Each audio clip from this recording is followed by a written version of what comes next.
it's Jeff. Sage and Sound Advice coming at you. You're going to learn so much. I really like this episode so much because we had John Shanks on the show, and we also have a really special performance from Rachel Eckroth. And I hope you really enjoy this kind of technical. There's so much in the world of music that you don't think about that goes behind the scenes, and that's in our Sage and Sound support section. And this time we were really lucky to feature John Reznik from Angel City Drumworks on the show.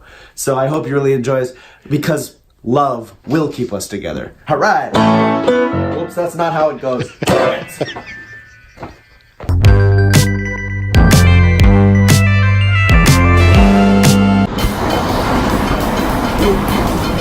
Oh yes, hi. Yeah, we're here to do a piece on the Henson recording studio. I'm sorry? Capco. Check. Capco. Oh, I see. Oh, hi, this is the Henson recording studio in Hollywood, California. And you know who had a really great studio here? I'm going to turn it around to Vic and tell you all about John Shanks. Thanks, Jeff. John Shanks. He's won Grammy Producer of the Year. He's a 6-time Grammy nominee. Over 60 million records sold. 45 number one singles. 45 number one singles. Holy crap. 102 top 5 singles. 91 number one albums. 198 top 5 albums. But Jeff, what else is there to know about John? He writes songs, he produces hit records, he plays the guitar, he tours, he's charming, he's John Shanks. First thing I want to ask you about is what kind of music you got to hear growing up in your house? Wow, that's a good question. My bedroom in my parents' house was perfectly situated between my sister's bedroom and my parents' living room. So I got to hear, as I was in the middle room playing with cars and my toys, but subconsciously listening. It was Crosby, Stills & Nash's first record. I remember Sweet Judy Blue Eyes for some reason. Band of Gypsies and Are You Experienced and Cream and Zeppelin 3. Singer-songwriters, Joni Mitchell, Carole King, classic 60s and 70s music coming from my sister's room. And my parents was, Nat King Cole and Frank Sinatra and musicals. Hair, The Fantastics, Man of La Mancha, and knowing those songs, just, singing along, just, dream, beep, beep, and the stereo in the living room, it was a kind of a good sized room, and so back then, when I was a kid, the speakers were tall, these big speakers, and I would sit in front of them and just play with the panning and listening to Magical Mystery Tour and just learning harmony. It was stereo, like the drums were on that side and the vocals were on this side, and just that realization and then staring at album covers. Yeah, so I was perfectly situated in a great spot to take all of it in emotionally, and just like food. It was just music for the soul. And do you remember the first record you bought with your own money? Yes. I remember buying Ben, Michael Jackson. It's so funny when I look back now, the songs that I would go buy,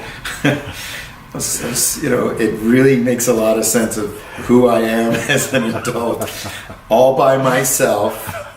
Ben, I Can't Live If Living Is Without You.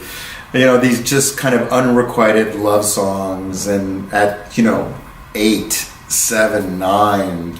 Do you remember what age you were when you first wanted to actually play music? Yeah, I was probably 5, and I saw Bonnie and Clyde, and there was something in the movie. It was actually the banjo. There was something in the banjo that I thought, there's a drum and strings, and I thought, wow.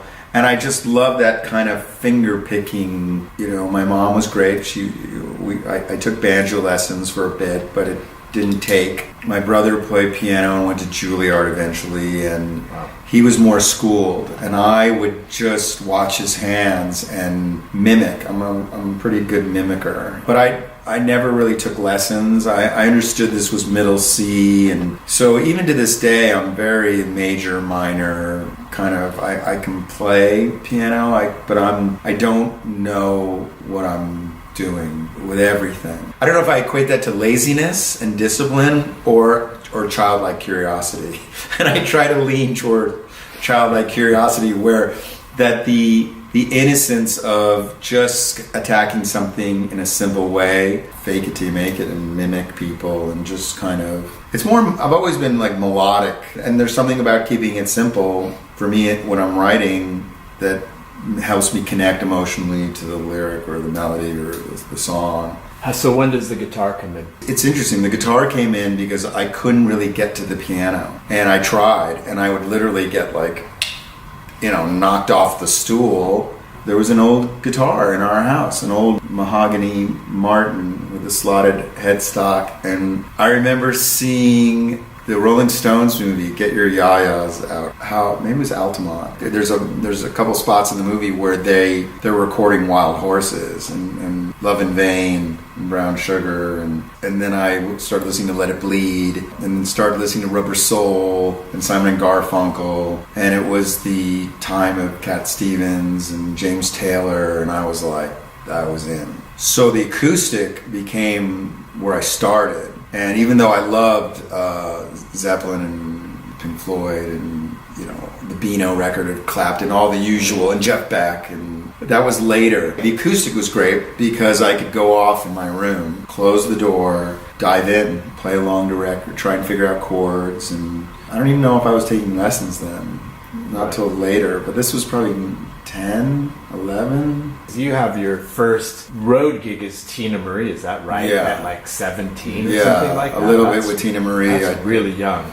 Junior year of high school, came to Beverly Hills High School, got into a band, kind of a fusion jazz band, and we used to play all the clubs and parties, and we did very well. Like we were, built, it taught you the discipline of playing clubs and moving your gear, and rehearsals every night. Every night at 7 to 10 we rehearsed, which of course affected my schoolwork a lot.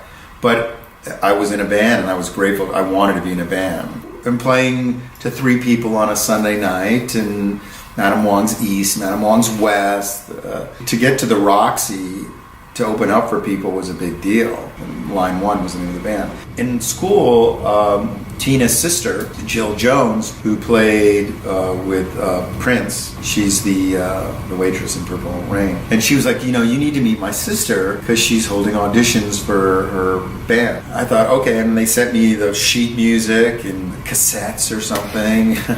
And I tried to learn. It was funky. And the great thing is the audition was in her parents' garage. In Mount Olympus with the garage door open. Full band. It's a complete Partridge Family. And luckily I got there either early or they were running late because there were 2 guitar players in front of me. So between what I had practiced and what I saw each of those guys do, I mimicked the best of what I thought they had. So one guy his right hand was really good, and the way he voiced a couple chords, I was like, oh, okay. And the other guy was better at more the, the funky chicken, the David Williamsy kind of funk playing, little slight wah-wah Watson. So I got the gig and then played with her for a while. And then, we opened for Prince. And this was Controversy Prince with the G-string and the trench coat, and at Flippers, which was a roller skating rink on La Cienega and Santa Monica Boulevard, obviously long gone. And he played the roller rink. It was crazy. And then eventually left that and was playing in a lot of other different bands, and that's when I met a lot of the guys in Little Feat. Went on tour with a gentleman named Mike O'Neill, who was on Warner Brothers, and got to tour with Bob Weir and hang out with those guys, and then Kenny Gradney from Little Feat, Sam Clayton, and so it was great early road experience at 17, 18, learning how to be a band guy and learning how to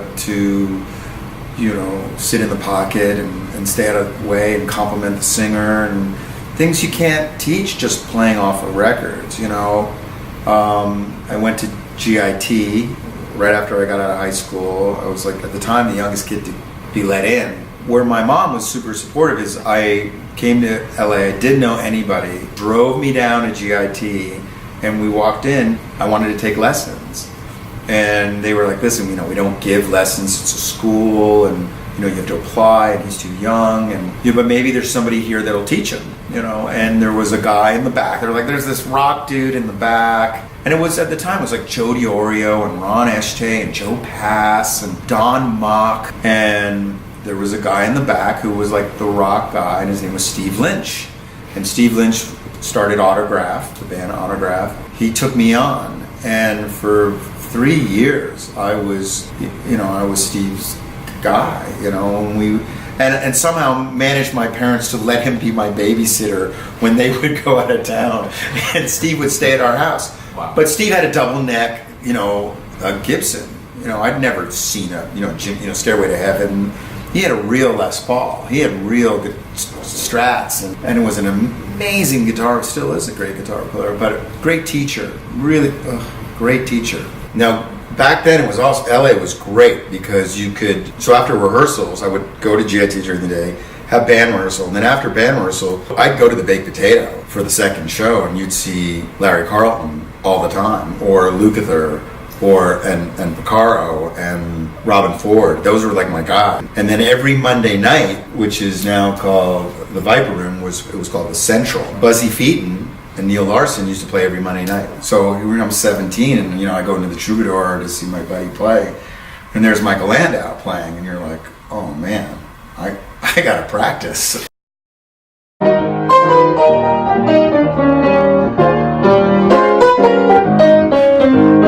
You caught me practicing again. Well, I hope you enjoyed this segment. We don't know exactly what it is because we cut these little intros and outros in between, and then we shoot the other material. But here it is, and it's going to be really good. I got to keep practicing, guys.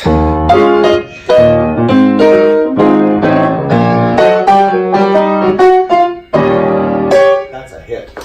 Am I supposed to? That's Rachel Eckroth, and she's rad. She's going on the road tomorrow, so we're catching her like lightning in a bottle. Yeah, we're in Calabasas, California. Tell me about the new record. When It Falls, it was produced by Tim LaFave. Who's that? My husband. Did he work for cheap? He was very cheap. And it's chock full of amazing musicians like yourself and many, many others. So when we met, we were both jazzers, right? You're still a jazzer. We're both, it's in our blood. We both went to jazz camp. The same jazz camp. That's true. Here's the thing about that jazz camp, and I don't know what your experience was. Was it called Camp Buckhorn? Was that the name of the campground? Well, yeah, the campground. Idlewild, California. And now I was awkward at age 15. Awkward at age I now. wasn't. You probably weren't. Well, you were a girl. Girls were not. There was one cabin of girls and like 30 cabins of boys. I remember thinking I could shower, and then I'd go to the shower area, and they were so gross. I think I might be cleaner just ride this one out. But I just remember cold showers. Yeah, I didn't. There. I remember taking one shower, and I was there 3 summers. It's true. But that was like a little formative experience into to getting into the jazz world. And you did how many summers? How many? I did it 3 times. Yeah, same. Yeah. Oh. Trumpet player in my cabin went on a little escapade into the mountains and didn't come back. Ever? Well, he did that night because we were so concerned about him. We stacked a bunch of Coke cans at the door of the cabin to lure him back. No, so when he came in, it would make a big noise because we didn't care really where he was. And he came back and he had dirt all over his face and he had like tattered clothes. And he said, "Dude, I got lost. I'm lost in the mountains." And he had his little Casio watch light. Wow. And he found some guy in a cabin who drove him back. Wow. Glenn Marhefka, this one's for you.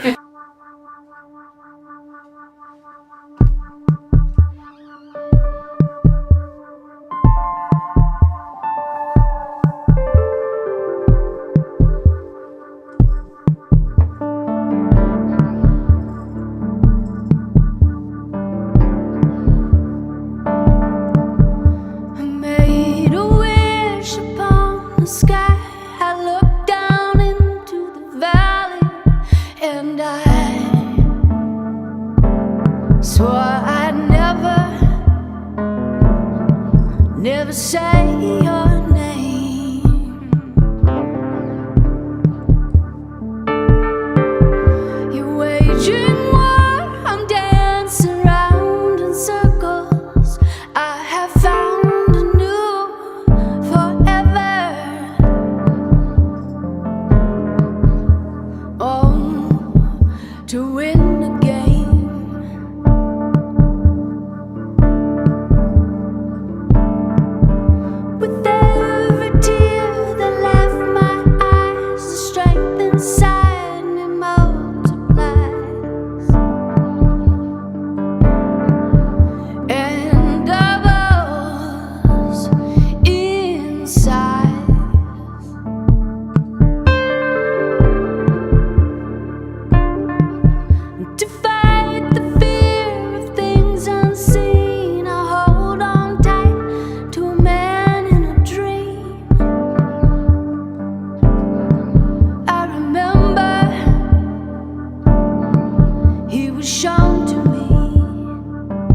last night I had the strangest dream.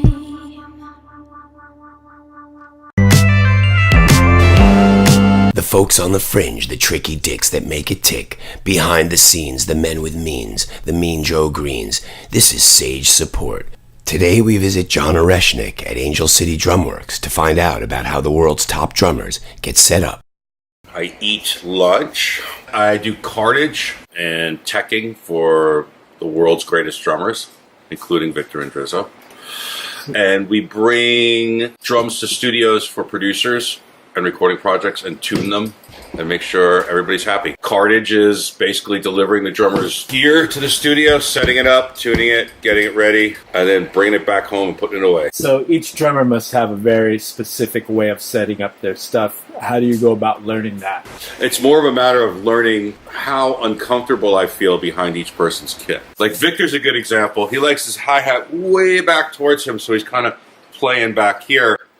And J.R. Robinson does almost the same thing. I think that's why they're two of the greatest drummers. But Who are the guys that are here at your cartage? I'm going to go around the shop in order so I don't hopefully forget anybody. Victor and Drizzo, Matt Chamberlain, Aaron Sterling, Dave Elich, Jamie Tate, Chad Cromwell, Luis Conte, J.R. Robinson, Kurt Pescara, Peter Erskine, Tal Bergman, Brendan Buckley, Steve Gadd, Simon Phillips, Blair Cinta, Wendy and Lisa, Trevor Lawrence. And we also keep gear here for Gretsch Drum Company and for the Craviato Drum Company. And when their artists come to town, they call us and we bring kind of like house gear for them. How did you get into doing it? I was a drummer, but I'm not a famous drummer, so I needed to make money. And after building houses and truck driving jobs and everything else, I kind of stumbled into helping drummers out move their stuff. And it just kind of grew from there. How many years have you been doing this? Almost 20 now. I mean, it's hard to believe that I started doing it when I was 3 years old, but yes, it's 20 years. AngelCityDrumworks.com, or the old-fashioned way is 818-558-6800.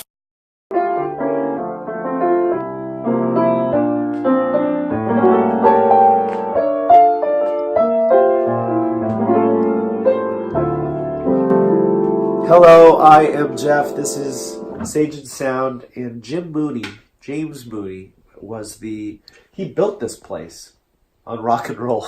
No, he built it more on jazz. Starship built their place on rock and roll, but Jim Mooney is a legendary Los Angeles engineer. While Blue Note and Rudy Van Gelder got a lot of attention for the East Coast, when a lot of those East Coasters moved out west, they recorded here in this very room. Sonny Stitt, Art Pepper, George Cables, Peter Erskine, Freddie Hubbard, Joe Farrell, all these guys recorded in this room throughout the 70s, 80s, and early 90s. And here we are, and we got to talk to Jim Mooney's family out in their house in Temecula, California on a very rainy Saturday afternoon, and we got a little glimpse into what life was like for Jim at Sage and Sound back in the day. Enjoy.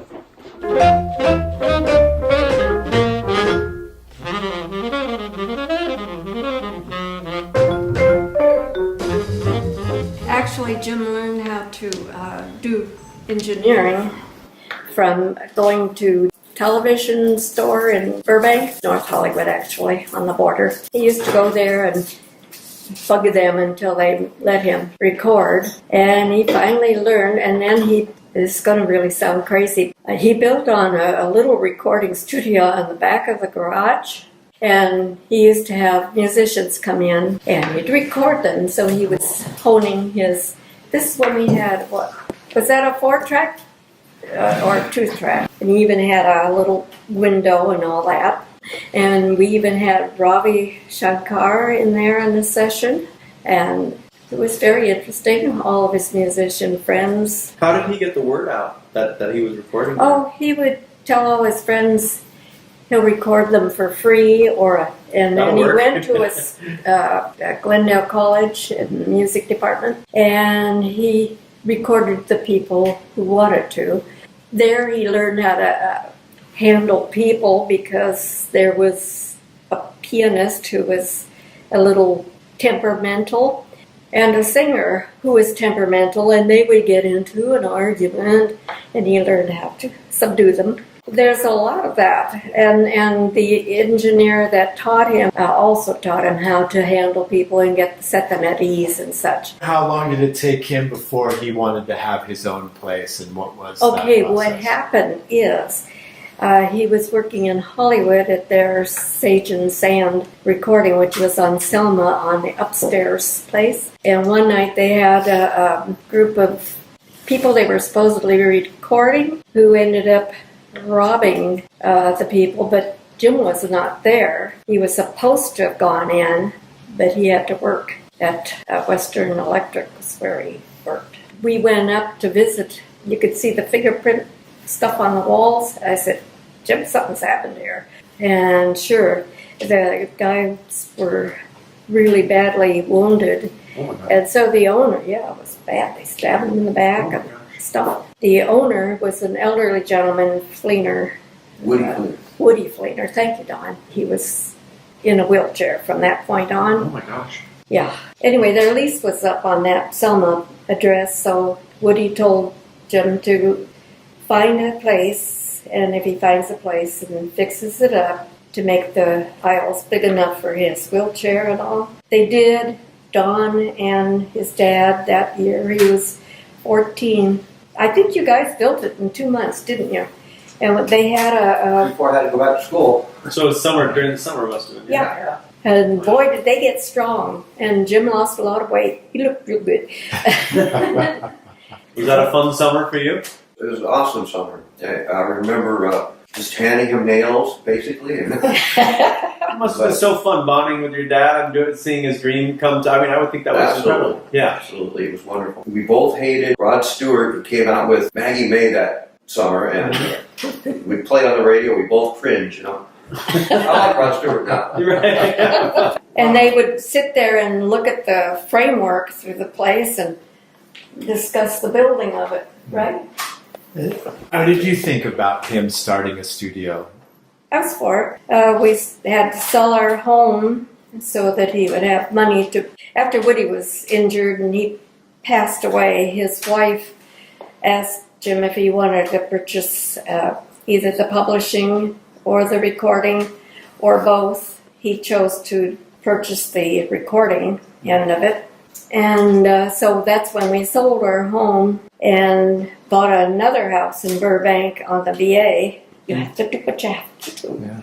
Because he had already built the aisle. It's a wide hallway for Woody to be able to get down there in a wheelchair. But it's good for the instruments that come in anyway. Exactly. A lot of acoustic basses. As a musician, he was a good engineer, as you guys would know. Being musicians yourself, you have the ear, and you know what musicians want to hear on their own instruments. There was a lot of jazz cut from there. He's a jazz musician. Yeah. I mean, he was. That was his primary roots. That's why we knew Jack Sheldon and Shelley Mann, Connie Condoli, the Condoli brothers. Yeah. Pete Jolly, do you know him? Yeah. Wait, he's gone too. And Shelley Mann was one of the nicest people you could ever meet. Never got angry. A lot of musicians have a tendency to be a little sensitive. It's a nice way to put it. Yeah. I'm familiar with that.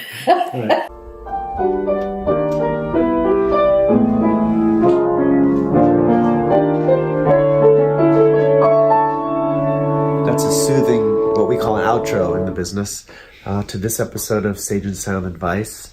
I'm Jeff. We hope you enjoyed this program. We hope you learned a ton of things and that you're going to steal all of them and give us work, because that's really why we're here. Tune in for the next episode, and for now, I leave you with this. Sage and Sound Advice.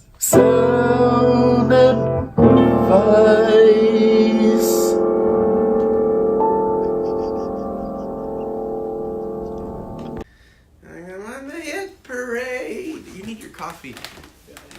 I know it's empty. Okay. So, man, it's hard to believe that our first episode's already gone by. We say in the can. In the can, yeah. It's in the can.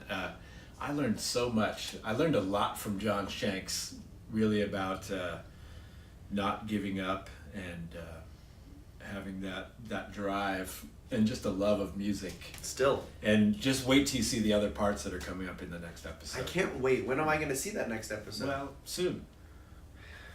Soon, Jeff. Can I tell you what I learned? Yeah. That John Shanks, because he had a sister and his parents lived. See, I was an only child, so I didn't have as much music in my house. Had I had a sister, I'd have hit records. So much, but you'd be so much hipper. But my friend's sister down the street had Bay City Rollers records. So there's that. And how awesome was Rachel? Well, she's special, and I know because she's a friend, our interview got kind of goofy, and I talked about Bandcamp, but she's so multi-talented. I mean, we didn't even touch on the fact that she's a freelance keyboard player, hired gun like we are, and yet she's such a dedicated artist and songwriter. She's one of these people in this business that has found a way to explore her own side as an artist, which is hard for some of us that are also... You know, even time-wise, and also just trying to be a working musician, and she's really committed to both things. And the fact that she can create such a soundscape in her studio in the home is kind of like what people are doing these days, and she's kind of blowing that open. So yeah, that was really fun. And I loved getting to hang out with John at Angel City. It truly is amazing to walk in there and see all these amazing drum sets, and it's like I don't know, like the best drum museum, and just I'm so glad we got to go inside there and take a look at how that all works. Yep. And then to go visit Jim Mooney's family, the man who built this studio. Jim and Don built this studio with their own grit and nails, and it's really cool to be able to envision what that must have been like in the 70s with father and son helping kind of build dad's dreams. Speaking of grit, the grittiness of Hollywood, a guy getting stabbed and needing to make this, I mean, we forget about the reality of the music business that's not, that's not so... It's like the Wild West, and that's the way it is again, right? And what would be amazing is if this place could be declared an historical landmark, like it should be, right? There's been so many great artists and records made here, and it's truly a big part of the history of Hollywood. Hollywood is not the best at marking its history. They'll turn anything into something new, and it's a really dangerous time for that. There's a place across the street that it was an old beautiful church-like building with pillars, and it was the house of this spaghetti factory, and then now it's this crazy new condominium complex that's been vacant because the permits weren't correct. But the only reason they'd let them build the condo like that is if they kept the pillars. So they're like built into this. Yeah. Hollywood's pretty weird, so it would be nice if we preserved these places that made Hollywood, and why it's a city that people, like a destination. My hope is telling this story too will get people, move them into action to maybe talk to their city council person and get this place declared an historical landmark. Also, I would implore everybody to look up all of the artists that were mentioned in all of the interviews. There's so many great artists that even when people were talking about that I didn't know, that I would go and I looked up, and it's amazing. There's so many beautiful, amazing stories that all these musicians have. Yeah, and West Coast jazz, which a lot of which was done here, kind of doesn't get, as I think we said at the beginning, it doesn't always get the attention, and there's such cool writing and playing and passionate music made right in there, and these guys are really, a lot of them were studio musicians or playing on the Tonight Show and really honing their craft. The same thing that's happening on the Tonight Show, with Questlove and those guys now, they're still making music, they're still super passionate about music. It was that way then. There's a rich history of people that you might not be familiar with. Well, that's great, and hopefully you'll tune in to our next episode, and we will have a lot more of this. I look forward to the interviews and our adventures and finding out more about all of the studios in Hollywood, and actually all across the country. Everywhere. Or all around the world. Yeah, there's so many places. Yeah. Now we have a session. What time do you need me in there to get the keyboard sounds? Oh, keyboard. Oh, yeah. Now. We should go now. I'm not on this session. Actually not on this. I'm trying to get myself on the session. Just hang out. I'm not on the... No, that's Dad. Here's something you should know. Don't ever hang out on a session because it makes you look like you're not busy. I got another thing across town. That can't be. That might have been the most valuable tip of the whole episode.